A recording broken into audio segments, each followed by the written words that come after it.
Esto es Marea Divergente, un espacio para navegar las aguas del lenguaje y la comunicación. Aquí exploraremos cómo las palabras, los gestos, las expresiones y el contexto inciden en nuestras interacciones diarias y cómo podemos aprender a comunicarnos mejor en cada marea de la vida. Así que agarren su remo, ajusten sus velas y acompáñennos en este viaje. Bienvenidos a un nuevo episodio de Marea Divergente y a una nueva temporada. Sí, a una nueva temporada. Llega lo nuevo con los ajustes. Quienes nos han escuchado en la temporada número 1, especialmente el episodio número 9, que es con el que cerramos la temporada, pudieron conocer un poco de lo que pasó, lo que puede venir para esta, o cuál es el reenfoque de esta segunda temporada, de dónde nace, cuál es la idea, por qué se va a sentir un poco diferente a la primera. Entonces, bueno, aquí estamos. Todo el chisme de la transición y de por qué estamos en estas circunstancias lo encuentran en ese 9º episodio.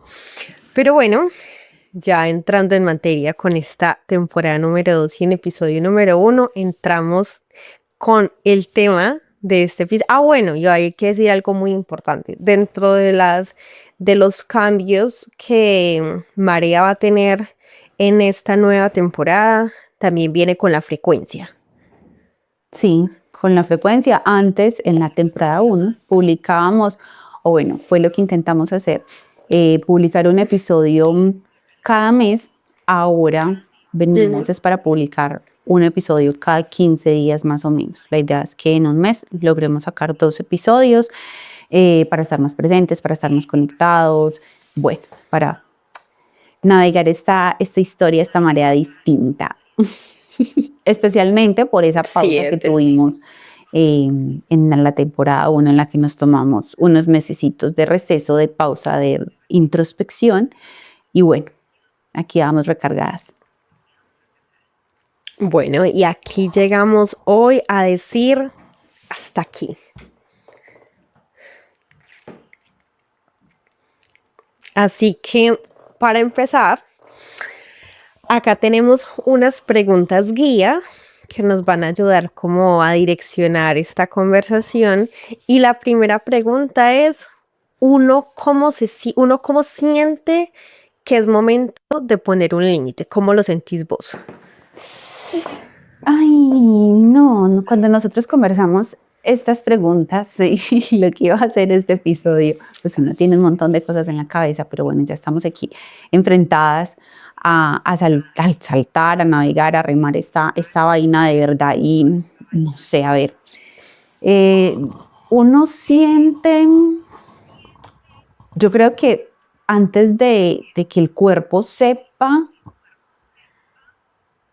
lo sabe la cabeza. O sea, la incomodidad empieza ahí. Los límites realmente no aparecen de repente. Yo creo que los límites empiezan como unas sensaciones chiquitas que solemos ignorar. Que es como que, no, seguramente estoy de mal genio, seguramente estoy irritable, pero no, hay algo que te está diciendo ahí. El corazón te late distinto, o el nudito en la garganta. Es un juego ahí extraño entre el cuerpo, esas sensaciones corporales y lo que está pasando en tu cabeza, que muchas veces lo que siente el cuerpo tratas de apagarlo con la cabeza, pero tú sabes muy bien en la cabeza qué es lo que está pasando. Entonces, uno cómo siente cuando es momento de poner un límite, con los cambios de ánimo, con esa irritación, como ¿qué me está molestando? ¿Me está molestando la persona? ¿Me está molestando lo que está haciendo o diciendo? ¿O porque está invadiendo algo? Un cansancio emocional.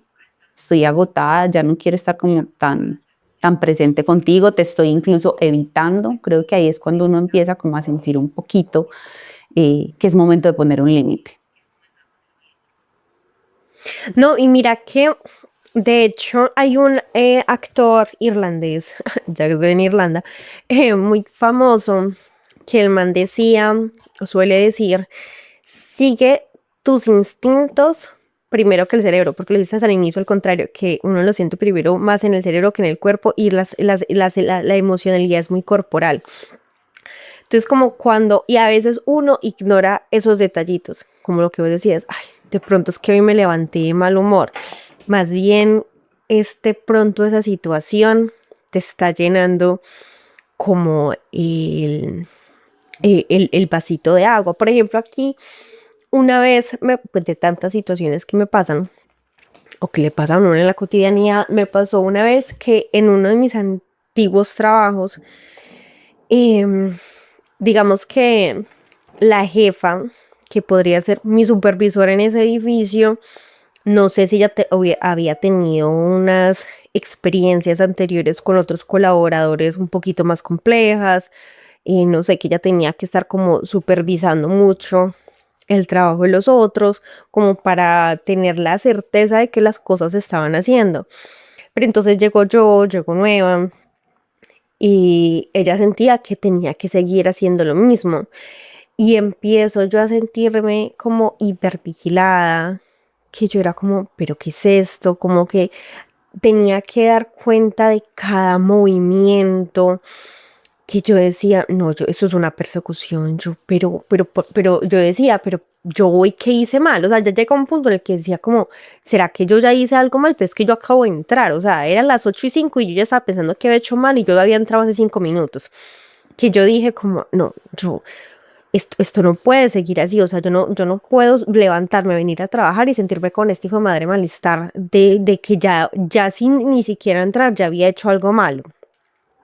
Y que, por ejemplo, a mí aquí de cierta forma me ha costado como trazar ese límite por la barrera del lenguaje, porque no quiero ser grosera, porque no quiero que las palabras como que se me enreden y no sepa expresarme ese mensaje, pero definitivamente la sensación corporal es el mejor indicativo de que hay que hablarlo o de que algo está pasando, no, y tienes que establecer ese límite. Sí, aquí mientras hablabas, saqué como la frasecita y es, el cuerpo lo sabe antes que la cabeza.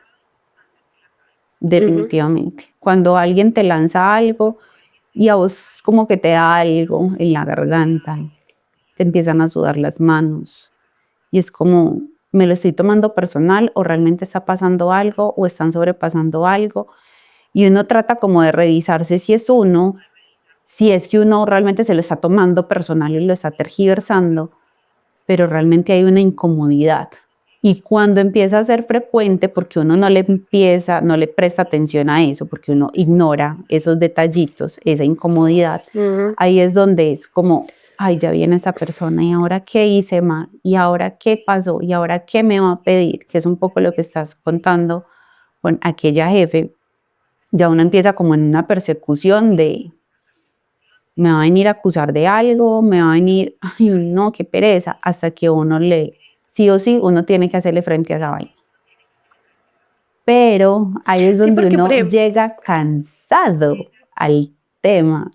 Entonces, cuando ese límite que te habló con una señal corporal, luego la analizaste, pero no la abordaste como debía, empezó siendo un susurro, como, hey, pilas con esto, y luego termina siendo un grito en el que uno está como desesperado y, ay, no, ya me toca encarar esto y que salga y que pase lo que tenga que pasar. Que se caiga lo que esté flojo. No, exacto, pero mira que como lo que vos decías, o sea, cuando ya la incomodidad empieza como un susurro. Y digamos que si uno lo aborda desde ese momento, la conversación puede ser un poquito más ligera. Es como, vení, porque uno no está sobrecargado. Pero cuando uno deja que las cosas pasen, porque, bueno, de pronto es que son medio exageradas, o sea, uno culpa su emocionalidad de todo lo externo. De pronto fue el clima de hoy, de pronto fue porque no dormí bien anoche. O sea, uno busca como darle una justificación a eso, aun cuando uno sabe que cuando uno está, cuando es viernes, sábado y domingo, uno se siente espectacular, pero llega lunes y por cosas de la vida yo no empiezo a sentir maluco, es como, no, yo no quiero ir, ¿qué es lo que me pasa a mí? No, como que, o sea, sí, yo ya era como, no me la quiero encontrar. O sea, yo hacía todo lo posible, o sea, tomaba las rutas más largas para no tener que encontrarme. Yo era como si la oficina de ella es esa, entonces matemáticamente puedo tomar aquel pasillo y era como, o sea, si yo hubiese hablado de eso, digamos, un poquito antes, no hubiese llevado esa incomodidad, pero a veces yo no sé la necesidad de uno llevarse al límite, como que ya. Cuando ya tu cuerpo no da más, cuando uno está cansado, y a veces cuando uno está tan cansado, el diálogo no se lleva de vení, pasó eso, sino que uno llega ya como un volcán y que se caiga lo que se tenga que caer y no importa nada lo que pase después de. Totalmente, totalmente. Y es que, digamos que uno a la primera la puede pasar, por lo que decía, como, no, puede estar exagerando. De más que le pasó algo, o simplemente está haciendo una pregunta, o simplemente está haciendo una observación, o está diciendo algo. Pero cuando se vuelve reiterativo y uno ya de verdad siente Sí. eso, es como, no, espere que esto sí hay que conversarlo, hay que abordarlo, me toca ponerle un límite porque pues tampoco te estás pasando. Y ahí es un poco como entonces, ¿qué pasa cuando no decimos nada y dejamos que esa incomodidad crezca? Es como la segunda pregunta con la que abordamos este episodio. Y es que el silencio, cuando no decimos nada, ese silencio, esa incomodidad se empieza a acumular y se empieza a hacer más grande. Y ahí es donde uno explota, que era lo que estábamos hablando un poquito. Y ese silencio, ¿de dónde viene? Es que tengo miedo de que tenga represalias conmigo, es que quiero evitar conflicto, es que, pues, yo soy muy buena gente, entonces yo simplemente aguanto y todo lo tomo como una oportunidad de mejora. Y no siempre funciona así porque te está incomodando, porque las cosas no están llegando como una oportunidad de mejora siempre, sino como un señalamiento. Entonces, Y mira que, por ejemplo, a mí en particular, las situaciones que yo me he analizado aquí de yo cómo reacciono, yo a veces evito poner el límite o evito entablar la comunicación porque yo me siento en una situación de desventaja. Entonces, como yo estoy en una situación en la que, o sea, digamos, por ejemplo, a veces pasaba algo en la anterior casa en la que yo estaba viviendo, que yo era como, venía, o sea, en esa casa al inicio no habían reglas, pero dentro de la convivencia uno se dio cuenta de que sí habían reglas y que hay cosas, o sea, que yo a veces sentía que de pronto si me muevo, o sea, si hago un mínimo ruido, ya eso es motivo de discusión y esto, pero si yo hablo, yo prefiero hacerme pequeñita, lo más, o sea, mejor dicho, silenciosa, imperceptible, porque yo decía, oye, chica, si yo hablo, voy a perder como la oportunidad de vivir esta casa que está en una buena localidad, que el precio es muy asequible. Entonces yo decía, como estoy en esta posición de vulnerabilidad, que mi posición de vulnerabilidad me silencia. Yo ya no, si yo hablo, aquí yo voy a perder como mis derechos, entonces yo me hago lo más pequeñita que pueda. totalmente. Es que ese caso tuyo me recuerda a una situación que yo tuve con mis vecinos en la que pasó algo similar. Resulta que mi alarma estaba incomodando a los vecinos y pusieron una queja. Yo qué culpa de tener recordatorios, de tener alarmas más temprano de la hora en la que ellos se levantan. Y pues todos los ruidos por aquí se escuchan. Entonces es entender también un poquito las dinámicas del otro, cómo funciona. El caso es que estos vecinos se quejaron con la inmobiliaria me pone una queja, bueno, con la inmobiliaria, con el propietario de la inmobiliaria para que me notificaran, me comunicaran a mí el asunto, pero sin preguntar qué era lo que pasaba, como un debido proceso, venga, yo escucho aquí, venga, yo escucho allá. Entonces, ¿yo qué hice? Lo más incómoda y maluca del mundo fui y hablé con el propietario y le dije, vení, explícame qué fue lo que pasó, porque yo no hago rumba, yo no hago fiestas, yo no hago esto, no. Y están diciendo en la notificación que es que yo hago ruidos que afectan el bienestar común y y yo, ¿cuáles ruidos? Cuando ahí el propietario llega y me dice, ay, no, es que usted como que las alarmas, como que se despierta muy temprano, y yo, pues sí, me despierto muy temprano, yo ahí, ¿qué hago? Me hago chiquitica entonces y no duermo porque me tengo que levantar temprano y maluco que suene la alarma, pues no tiene sentido. Entonces le hice un llamado, pues como hay que entender eso, hay que entender lo otro, bla, bla, bla. Y claro, las primeras semanas yo era como, tengo que poner la alarma súper bajita, pero entonces si no me despierto voy a llegar tarde, y los pasos, y tengo a Dante, y entonces Dante cómo va a dar sus pasos, y no puede correr, y no puede hacer esto, y no puede hacer lo otro. Yo no, espere, que es que yo estoy pagando por un espacio, yo quiero vivir mi espacio, yo necesito mi comodidad, y si el otro no puede entender que son unas dinámicas de la gente camina, la gente lava los trastes y el grifo hace ruido, lo que quiera que sea, ellos también, y yo les escucho los chismes a los vecinos, todo lo que conversan prácticamente, yo trato simplemente de ignorar y concentrarme en lo mío, pero uno tiene que entender dónde está, pero eso fue súper incómodo porque yo me voy a hacer chiquitica, no, y ahí fue donde quedó súper maluca, yo no sé cómo, saqué fuerzas y hablé con el propietario porque no estaba dispuesta a seguir sintiéndome como una intrusa en mi casa, no. Aparte que yo me acuerdo de cuando yo discutí ese tema con vos me decías, Juli, no te están haciendo un favor. Vos estás pagando un arriendo, vos tenés unos derechos Sí. a vivir en ese espacio. Se pueden crear acuerdos por el bien de la convivencia mutua, pero eso no significa de que vos te vas a hacer invisible. Entonces, ¿cómo vas a caminar dentro de tu casa? Porque también el problema en mi caso eran los pasos. O sea, yo suelo hacer ejercicio en casa, pero yo no estaba brincando, o sea, yo estaba haciendo yoga. Pero digamos que la casa es una casa antigua, entonces digamos que se escuchan los pasos. Y era, o sea, o a veces yo lo hacía en la mañana y la respuesta del diálogo era que tiraban las puertas, y para mí la tirada de una puerta, a mí eso me desata como los nervios de, jue machica, hice algo malo, me van a echar. Para mí el mayor susto era como, me van a sacar de esta casa. Entonces yo dije como, y entonces durante todo el día, o sea, durante todo el día yo estuve ocupando un espacio mental y de energía planeando cómo abordar esa conversación. Entonces durante todo el día era como, bueno, entonces yo voy a sentarme y le va a preguntar a ella, pero ¿cómo le va a preguntar? Pero entonces yo no puedo llegar a decirle como, usted tiró una puerta esta mañana, porque yo decir eso va a ser como, va a ser bastante rudo. Yo necesito como abonar la conversación antes de llegar, porque yo ya me siento muy maluca en estas circunstancias, pero necesito que la conversación se lleve bien. Pero yo durante todo, o sea, trabajé todo el día pensando en cómo iba a tener esa conversación, cuál iba a ser la pregunta inicial, cómo le iba a abordar, todo. Y ahí viene la tercera pregunta, la segunda.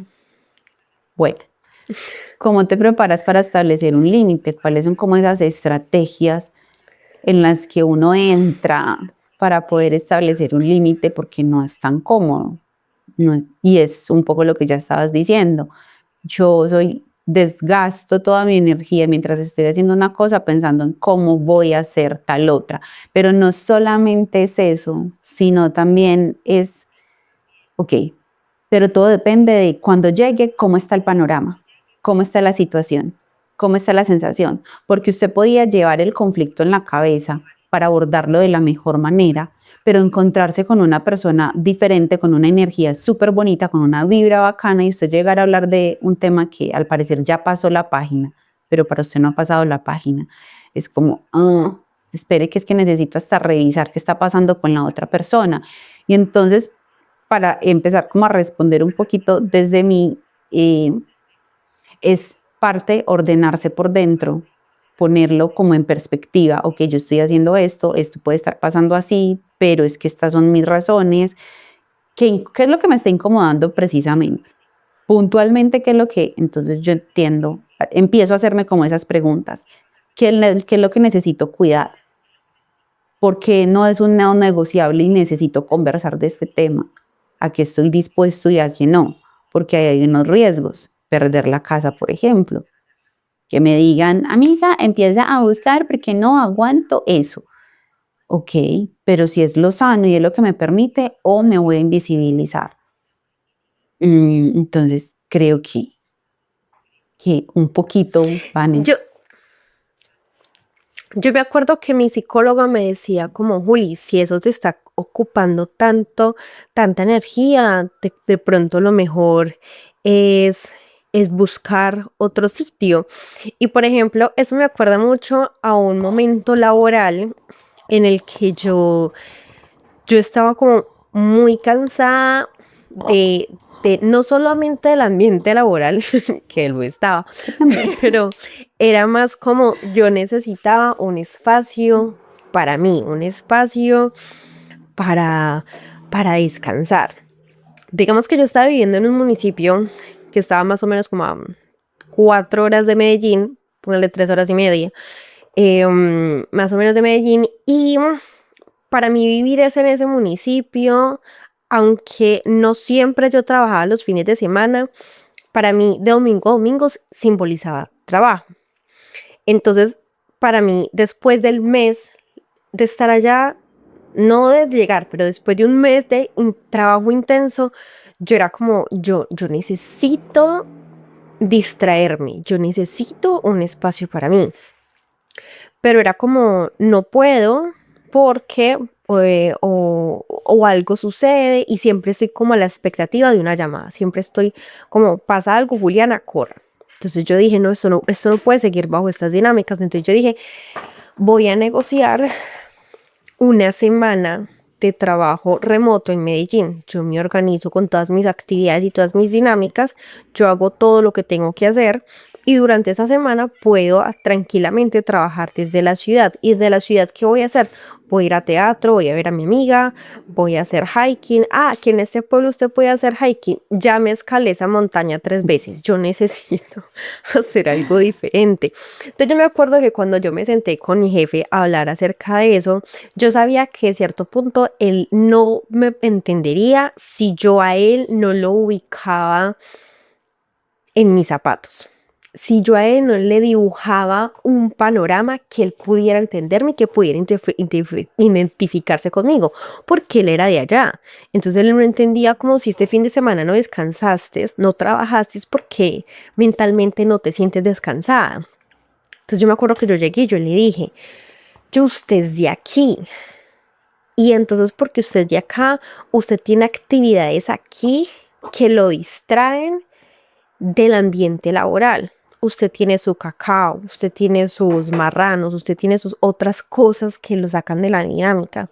Por ejemplo, la que era la secretaria de salud, ella baila y acá hay un grupo de baile, pero para mí el grupo de baile es que lo tengo que grabar. Por ejemplo, yo amo ir a teatro, pero cuando iba al teatro al pueblo, yo tenía que grabar el grupo de teatro. Yo tenía que hacer un video, tenía que hacer una entrevista. Yo nunca disfrutaba de eso. Entonces yo era como, yo necesito, por eso para mí este pueblo solamente es trabajo. Déjeme oxinar por lo menos una semana en Medellín. Y cuando él entendió de que no era que el pueblo no me gustara, era simplemente que mis dinámicas allá giraban en torno a coger una cámara, a grabar, a hacer entrevistas, a trabajar. Yo necesito yo necesito un espacio que sea mío, y mi espacio, que aunque acá llega teatro y llega todo eso, siempre llega por mera alcaldía. ¿Y eso qué significa? Trabajo. Déjeme respirar un segundito en Medellín y yo le respondo por todo. O sea, yo no me voy a desconectar laboralmente, simplemente va a ser otro escenario.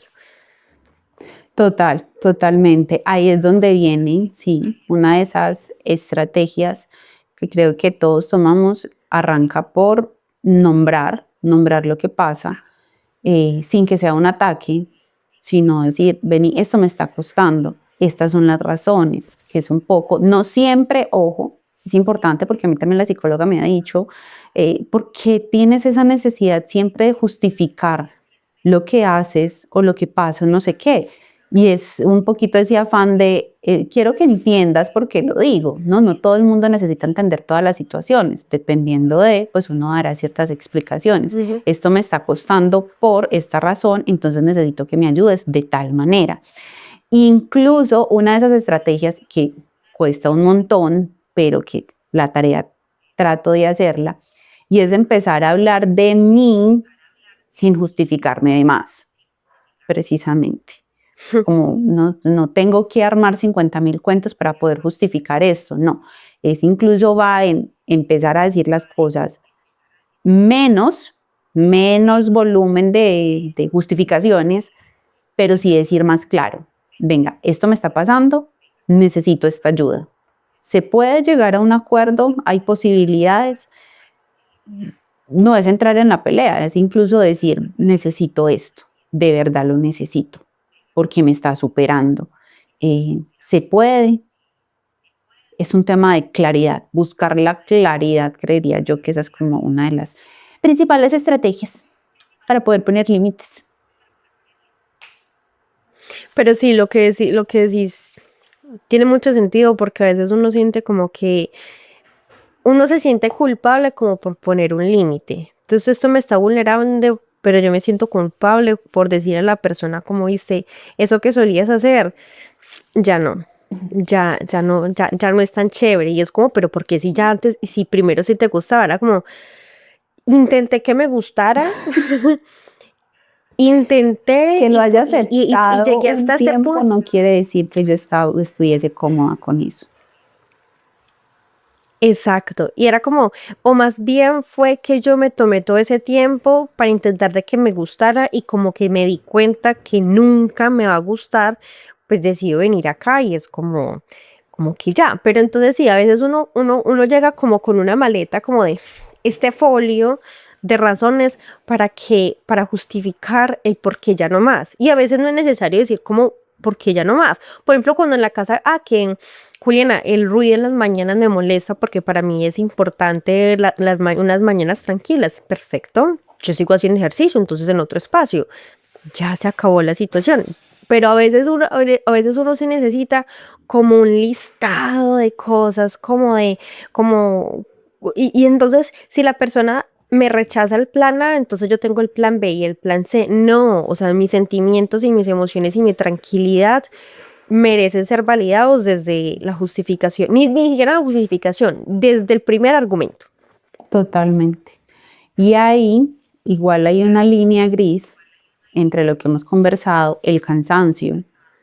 Ya no aguanto más esto, necesito poner un límite, me preparo para poner ese límite y entramos entonces en cómo influye precisamente el tono, el momento y el vínculo que yo tengo con esa persona para poder saber cómo voy a establecer ese límite.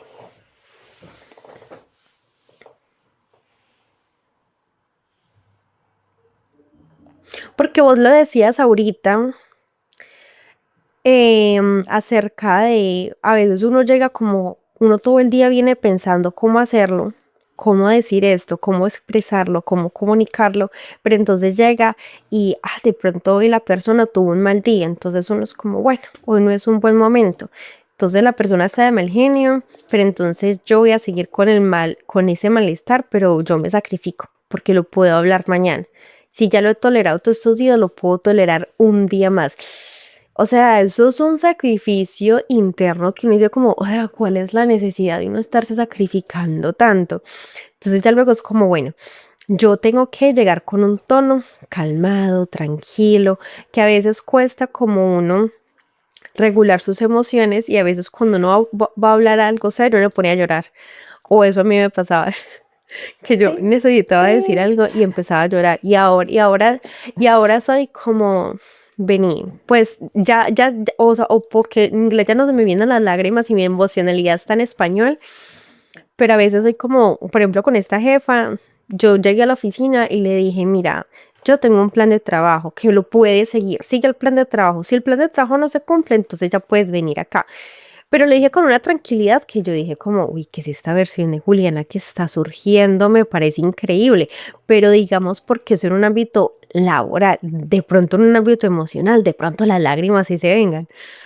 Totalmente, totalmente. Y ahí como lo que pasa es que, a ver, el cómo tiene mucha participación, pesa un montón, pero también el qué.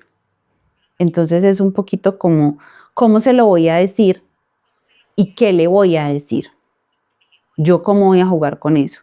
Porque adicional, usted podía encontrar el espacio para hablar con ella en privado.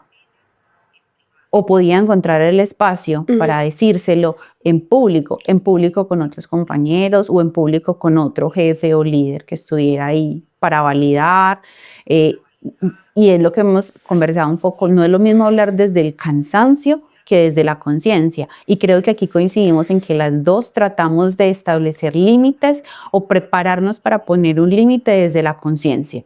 No siempre seguramente lo haremos bien, hay veces llegan las emociones y nos ponen a llorar o nos ponen a tambalear, pero cuando fortalecemos precisamente esa preparación de estas son las razones por las que necesito poner este límite, salen las cosas mejor, porque no lo hago, no decido abordarlo totalmente desde el cansancio, sino también desde esa conciencia.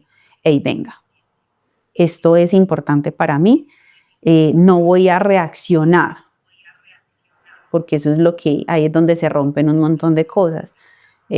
Tratamos, creo que las dos coincidimos también en que tratamos de poner un límite desde el cuidado y no desde herir a la persona y salir crucificados pues ahí también, porque cuando generamos un límite desde el, es que terminamos en un conflicto y hasta uno termina mal.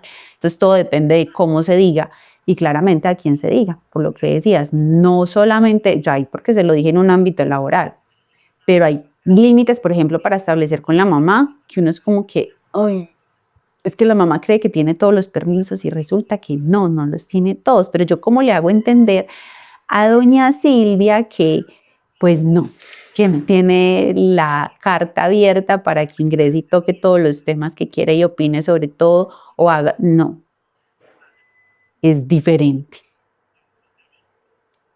Sí, total, o sea, las relaciones definitivamente influyen en el tono y uno cómo la aborda y uno cuánto piensa cómo llegar allá, porque digamos que con mi anterior jefa, pues esa señora no me conocía.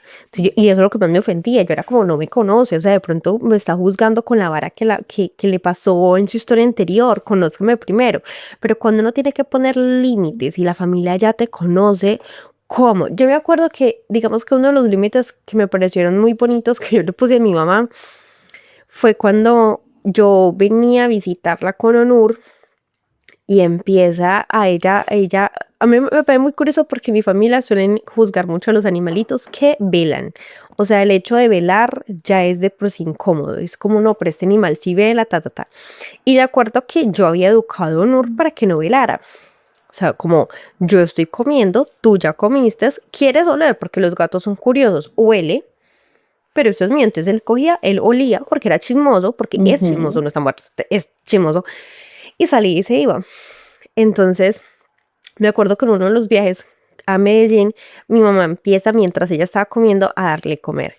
Y yo dije, ajá, aquí se va a desatar algo porque en este momento ay, está lindo, y porque uno no es así. Pero si esta situación continúa, yo voy a recibir comentarios sobre algo que yo no propicié. Entonces aquí, no. Entonces yo me acuerdo que yo hablé con ella y le dije, mamá, Chuma, si sigues por ese camino, Onur va a ser un gatico velón.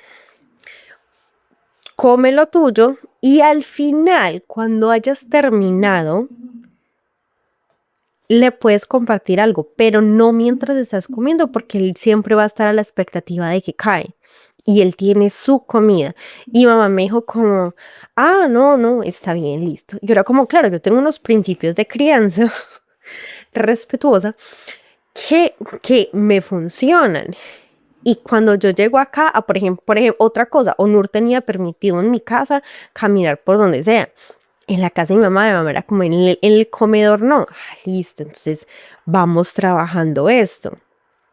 Pero sí, a veces cuando uno tiene que poner unos límites en la familia es diferente, porque es como, ven, y esa versión mía que tú conocías se actualizó.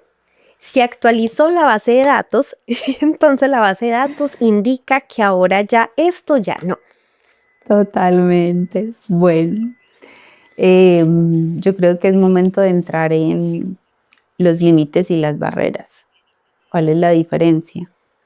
Porque creo que no es lo mismo, aunque muchas veces cuando ponemos un límite, por ejemplo, yo le digo algo a usted y usted no lo entendió como un límite, sino que lo entendió como una barrera porque lo tomó por el lado, lo interpretó de otra manera y resulta que no, era un límite, pero es que hay límites y hay barreras.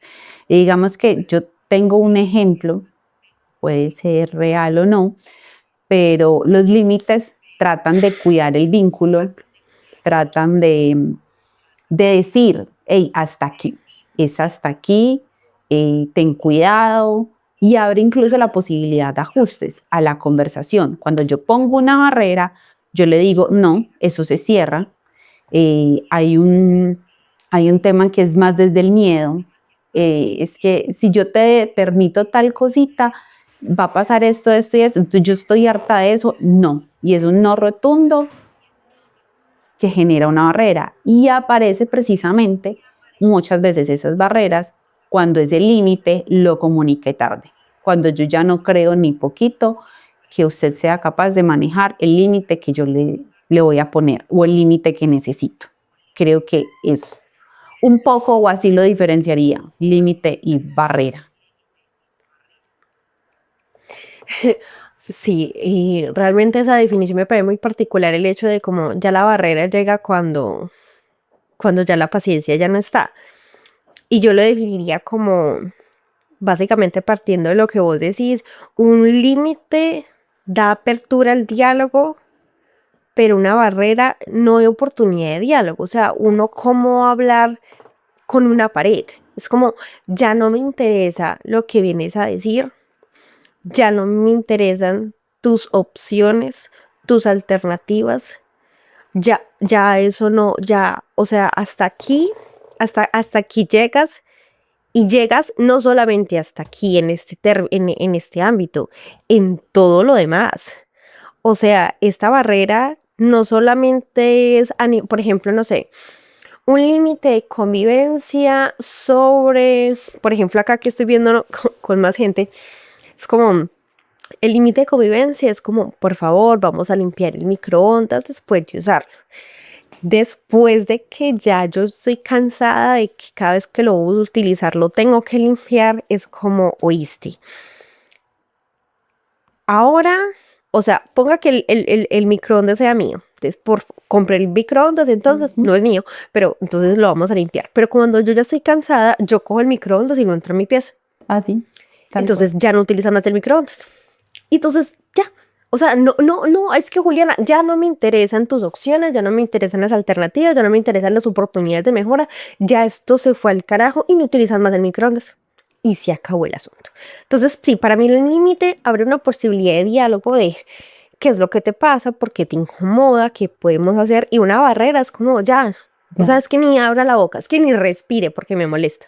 Tal cual. Entonces, es importante también identificar, porque en su momento se tendrán que poner barreras también, ¿cierto? Pero lo recomendable, diría uno, pues es un proceso de negociación, es un proceso de aprendizaje. Lo primero es establecer un límite, no llegar hasta su límite, sino poder establecer el límite a tiempo antes de que se sature tanto y explote y se convierta en una barrera, que creo que pasa mucho. Es un poquito de, hey, hasta aquí llego yo, poner un límite, y la barrera es no entre. Yo estoy aquí, no entre, no pase, no respire. Usted no hace parte de este entorno, yo no soporto, yo no. Entonces, creo que va ahí, es importante también nombrarlo en este episodio. Ahora, ¿qué hemos aprendido mal sobre ser buena gente al momento de comunicarnos? Por ejemplo, a nivel personal, yo he aprendido de que a veces todo es mucho más grande en mi cabeza y que yo no tengo por qué pasar tantos días sacrificándome emocionalmente por algo así. Y por ejemplo, lo digo en la situación de la casa. Yo me acuerdo que ese día yo llegué, yo hablé con ella lo entendió, fue la conversación más ligera de tu existencia y al son de hoy, esa señora es súper afectuosa conmigo. Esta casa es tuya para cuando quieres venir a Galway, eres súper bienvenida y yo dije que fue esta evolución en la relación tan importante. O sea, este plot twist nunca me lo hubiera imaginado. Este cambio de roles, qué impresionante. Algo así me pasó con mi mamá en algún momento, que yo quedé como, "Ah". Yo pensé que iba a decir esto, que iba a hacer esto, que iba a reaccionar de tal manera, resultó que no y todo salió muy fácil. Y un poco yo traté como de enlistar, para ser más precisa, qué hemos entonces aprendido mal, porque hemos malentendido el ser buena gente. Y de alguna manera llegué a la conclusión de que nos enseñaron es agradar, no precisamente a cuidarnos. Entonces confundimos la bondad, la comprensión, la empatía con aguante. Usted aguante, hágale. Es que ser buena gente es aguantar. Que poner límites es ser egoísta.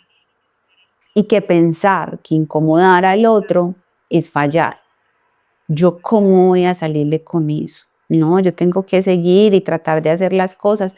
Entonces, de alguna manera, va un poquito a lo que hablábamos ahora y es que ser buena gente no debería implicar desaparecer o hacerse chiquitico. Yo no tengo que invisibilizarme para ser buena gente. Yo tengo que ocupar el espacio con toda la propiedad del mundo que tengo aquí, en la universidad, en el trabajo, en la casa, en los espacios que estoy ocupando. Y hacerme presente y vivirlos como yo los quiero vivir, claramente respetando al otro. Pero ser buena gente no es ser la más flexible del mundo, no es aguantarlo todo. Creo que eso es lo que hemos entendido mal, creo.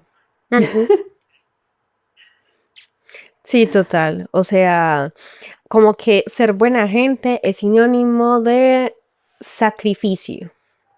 Sacrifique su bienestar emocional, sacrifique su tranquilidad, porque es que si ellos llevan haciendo hace rato eso conmigo, yo ahora, ¿por qué voy a salir a decirles que no? No es que decir, es que hemos creído que, o por lo menos en mi cabeza está, que los límites tienen una línea temporal. Entonces, si ya eso pasó varias veces, no, yo ya no tengo derecho. Parce, yo tengo derecho a decir no ahora o dentro de 3 días. En el momento que yo sienta que ya eso no resuena conmigo, yo puedo alzar la mano y decir que no.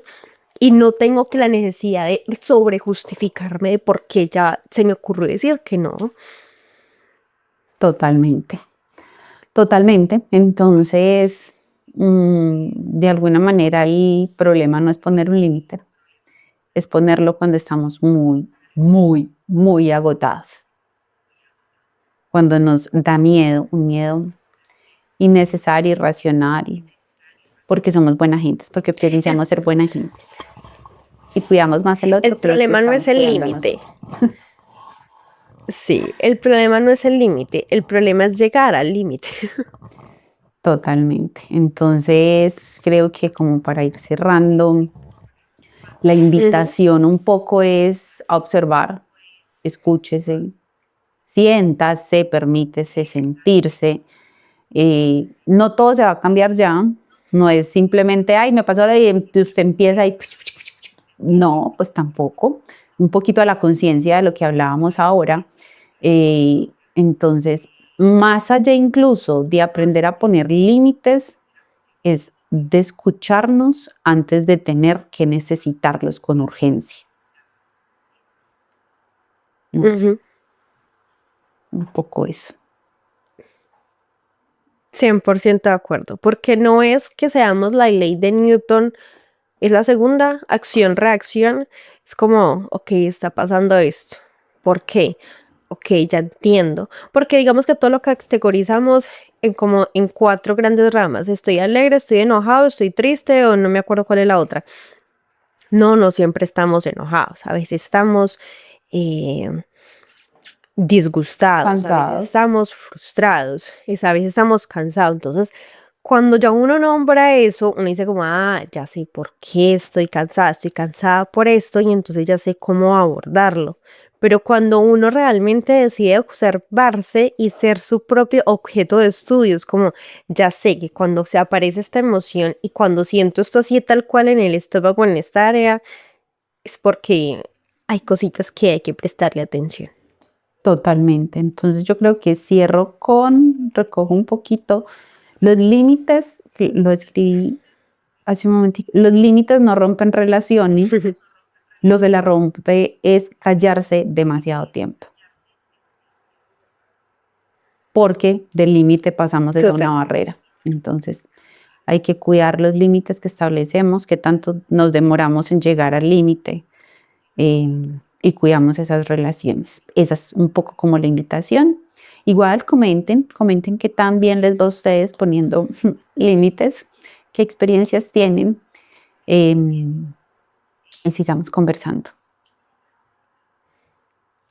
Y nos vemos entonces en un siguiente episodio de Marea Divergente. Bueno, antes de cerrar, recuerden seguirnos en redes sociales, Marea Divergente, en TikTok, en Instagram, y bueno, por ahí nos leemos. Chao, chao. Chao. Esto es Marea Divergente, un espacio para navegar las aguas del lenguaje y la comunicación. Aquí exploraremos cómo las palabras, los gestos, las expresiones y el contexto inciden en nuestras interacciones diarias y cómo podemos aprender a comunicarnos mejor en cada marea de la vida. Así que agarren su remo, ajusten sus velas y acompáñennos en este viaje.